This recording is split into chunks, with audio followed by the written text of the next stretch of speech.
Tana Banana here to bring you some tough love today, okay? So you guys might not like me because of this message, but it's a talk that needs to be talked about. So this light is really bright. I'm trying to be professional. Got the light, got the dog in the background. Sorry, TT, Mama's on an IG Live. All right, so you guys ready for some tough love?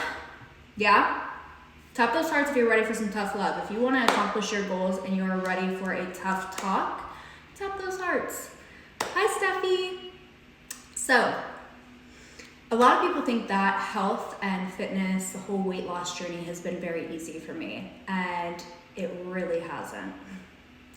I started my journey when I was 13 years old, and I had a very nice balance. My mom would drive me to the gym. I fucking hated her for it. And I was like, when I turn 18, I will never step foot in a gym again. And then my mom always laughs now. She's like, now look at you. I'm like, thank you. So my mom was teaching me something very important, and it was discipline and building a habit of getting up and going to the gym every single morning. And there were some days where I didn't work out. I would sit there and pout on my phone. I would be, texting people. And so but it was a habit that I've carried on almost 17 years later. And I believe it's gonna always be a part of my life. It's something that makes me feel good, it makes me happy. But my journey got a little fucked up when I was 17. I decided to do my first fitness competition. And so getting ready, and I'd been into modeling. I did a lot of the, MMA stuff. So I was a ring girl. I was comfortable with being on stage, or so I thought. And so I'm getting ready for the show. And when you're prepping for a show, it is very limited food. You eat chicken, sweet potatoes, broccoli, asparagus, and you have to take your vitamins at a certain time. You can't use certain seasonings because it'll make you retain water. So I was so strict. And I did the show. I didn't place. I got really nervous. I got on stage, and all of a sudden it was just oh my God. And I'm turning, and I was like, I'm never doing this again. This is not my thing. So since I was deprived for so long of good food, I had been prepping for, I think, a good 3 to 6 months. I can't really remember because it was a long time ago. But I had been so deprived, you guys, so fucking deprived. So when I went on a vacation, I just told my friend, I was like, I'm getting everything in this fucking grocery store. Get the cinnamon rolls, get the donuts, get the pizza, get the burritos. I want a bean and cheese burrito. The most basic garbage food. And I fucking pigged out. And I ended up gaining 30 pounds. 30 pounds, okay? I'm 5'3", you guys. I'm 5'3". I weighed in at 108 pounds when I stepped on stage. I was always 108 to 117 pounds my entire life. That is all I ever fluctuated. And all of a sudden, I blew up to 138. And I remember getting on the scale, and I'm like, oh my God, I took it too far. This is not good.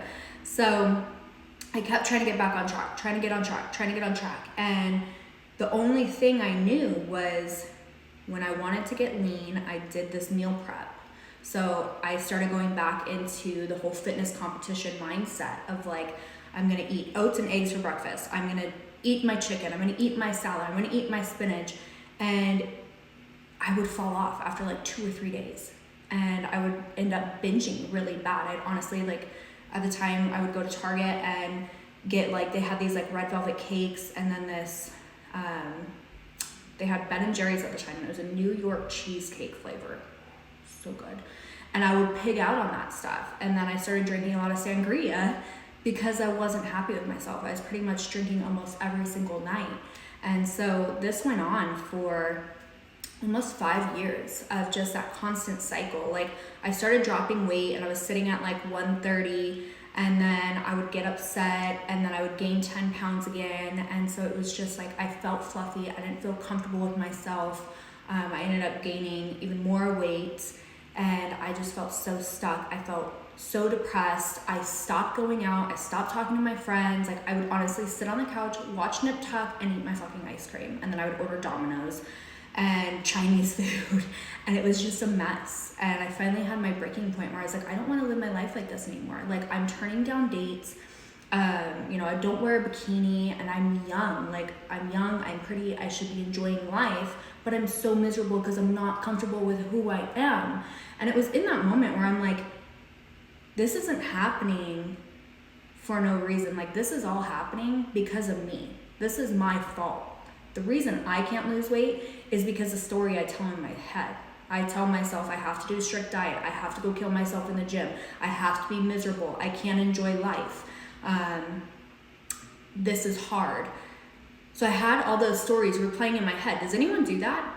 Where you guys are sitting there, you're telling yourself like, oh my God, I'm chubby. I just have to accept how I am. And you almost just get in that really weak mindset of just, I have to settle.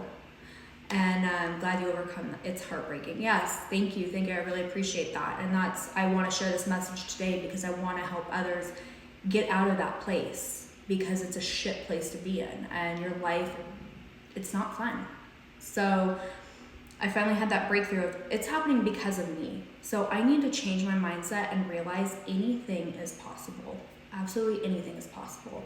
I'm going to accomplish this, and I'm not going to do it with this fucking crazy diet. I'm not going to do it by going to doing 2 hours of fucking cardio every day. I'm done with that.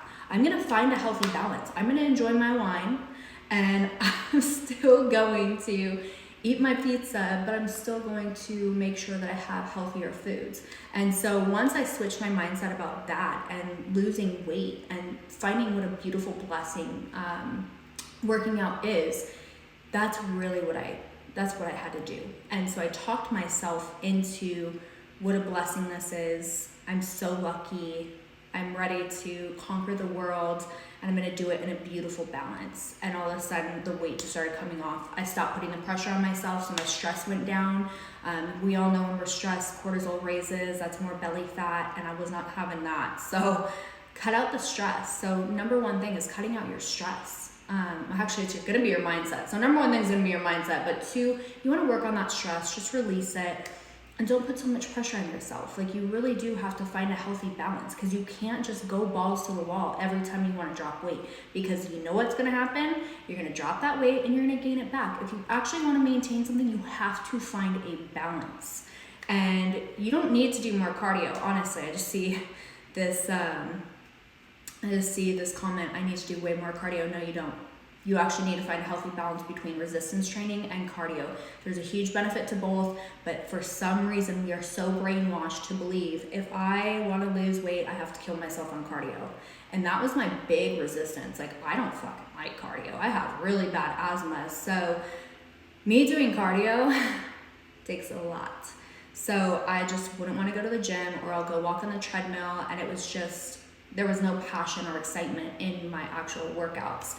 So it made it very hard I would still go to the gym every day, but it was hard to get excited about it. And so I finally just switched that whole balance, and I shortened my workouts. I now, especially being a busy mom and a business owner, it's like I work out 5 days a week. I work out for 1 hour, okay? 7 to 8, that's it. I don't need to work out longer than that.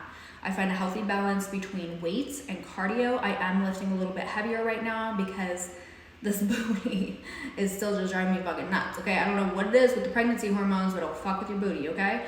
So I'm back to lifting a little heavier. I'm upping my carbs this week, and just really making sure that I'm doing everything I need to in order to feel good about myself. I have that very healthy balance.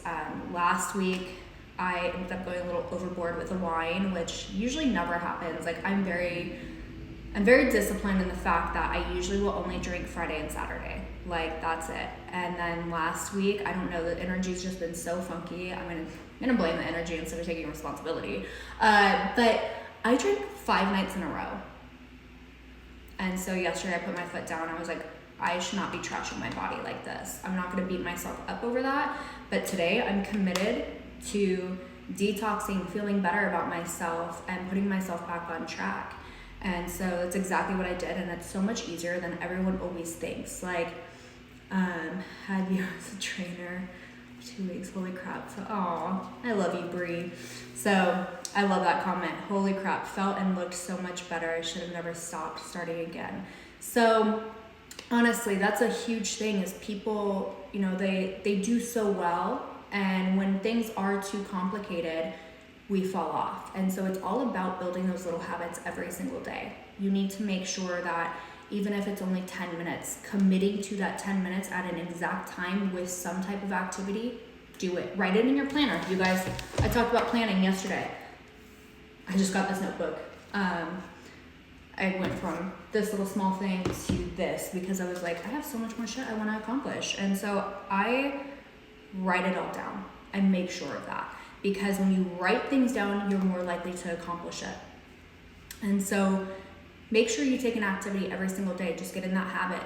And then, you know, even if you're only going to the gym, honestly, for 15 minutes, it doesn't matter. Just get in the habit. And then get in the habit of being more mindful when you eat, taking a step back. Do I need this ice cream right now? Am I eating this because I'm bored? Am I really having a craving? Could I do something different? And really just start changing yourself that way. And that's honestly what I teach my clients through the Rewire. That's where this whole program came from, was I struggled for 5 years and every single trainer did the same fucking thing. Here's a hardcore diet plan. Here's a hardcore workout plan. Go kill it. And I'm like, I can't live like this for the rest of my life. Like, I really can't. I need a balance. I want to be able to go to dinner with my friends. I don't want to be the jackass that's like, got my chicken and broccoli here. Enjoy your steak. Like, fuck no, it's just boring. And so I created the Rewire because I was just so sick of people going in this whole, I call it a fitness scheme now, because every single trainer has the same setup. It's hardcore dieting, hardcore training, and then they don't set their clients up with the actual habits you need in order to have this long term. So working on the mindset, building the habits, and actually teaching your clients what works for them as far as a healthy balance with the meals, the workouts, and just building them up that way. And that's how I've built a ton of badasses, honestly, worldwide. And this program is so meaningful to me because I've been able to change lives like that. You know, they've gone from overweight, depressed, couldn't find a happy relationship, their business was in the tank, to kicking ass in business, feeling confident in their dream body. They found the love of their life, and it's just fucking phenomenal, because when you work on this and you feel confident and you feel happy, you can start accomplishing anything around you. And that is why it's so important to take control of this, of you, of your mindset, because everything is happening to you because of you. And it's not entirely your fault because of the way that we are programmed. So that is why the Rewire will actually reprogram you in order to make you win, okay? So if you're ready to win, DM me, let's fucking get shit done.